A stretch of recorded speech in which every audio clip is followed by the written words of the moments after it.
De acuerdo a un reportaje reciente de la agencia de noticias Reuters, el régimen venezolano le suministrará a través de su industria petrolera PDVSA 190.000 barriles de diésel a Cuba, al régimen cubano, lo cual por supuesto representa la primera vez en 7 meses que el régimen de Nicolás Maduro toma esta acción con el que ha sido a lo largo de estas últimas 2 décadas su más cercano aliado político, especialmente desde el inicio de la Revolución Venezolana, que como todos recordamos inicia durante finales de los 90 con las elecciones en las cuales sale victorioso el dictador fallecido Hugo Rafael Chávez Frías. En pocas palabras, esta situación viene en un momento bastante peculiar en el cual el régimen cubano se ha visto básicamente contra las cuerdas, tomando en cuenta la falta de combustible y por supuesto el regreso de los diferentes apagones, de los problemas con la electricidad que se ha sufrido a lo largo y ancho de la isla caribeña. Por supuesto, toda esta situación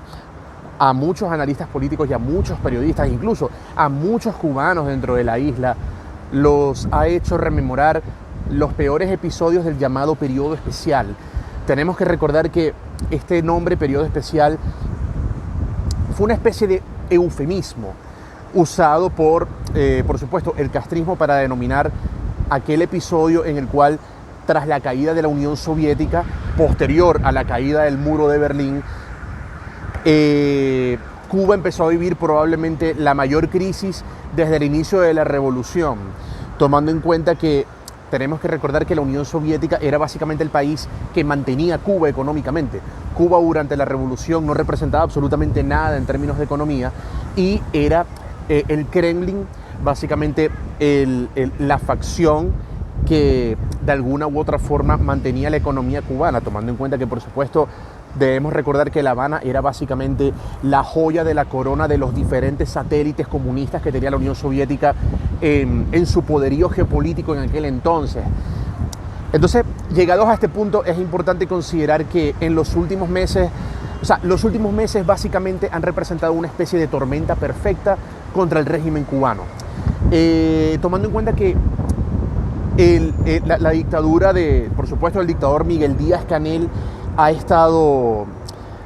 se la ha estado viendo bastante mal, se ha visto en una situación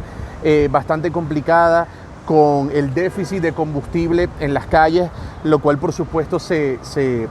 ha traducido en falta de vehículos, en dificultades para trasladar los diferentes bienes e insumos a lo largo y ancho de la isla, y simultáneamente hemos visto los problemas de los apagones, los problemas de generación eléctrica precisamente por lo mismo, por la falta de combustible. Y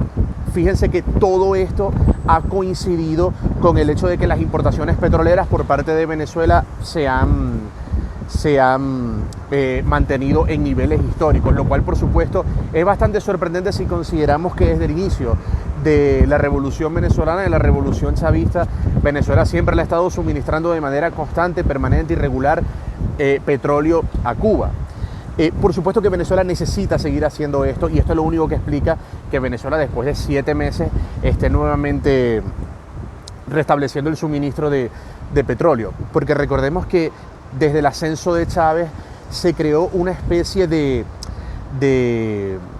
tratado, de negocio, en el cual Venezuela básicamente le suministraba petróleo a Cuba de a gratis, mientras que Cuba respondía con el envío de personal médico. Por supuesto, con el paso del tiempo nos dimos cuenta que esto no era del todo cierto, ya que además de personal médico, La Habana le suministraba al régimen venezolano personal militar para poder controlar las Fuerzas Armadas venezolanas y, por supuesto, asesoramiento político, diferentes tipos de asesores políticos para mantener a Venezuela con su poderío diplomático. Reportando desde la ciudad de Medellín, en Colombia, Luis Orozco.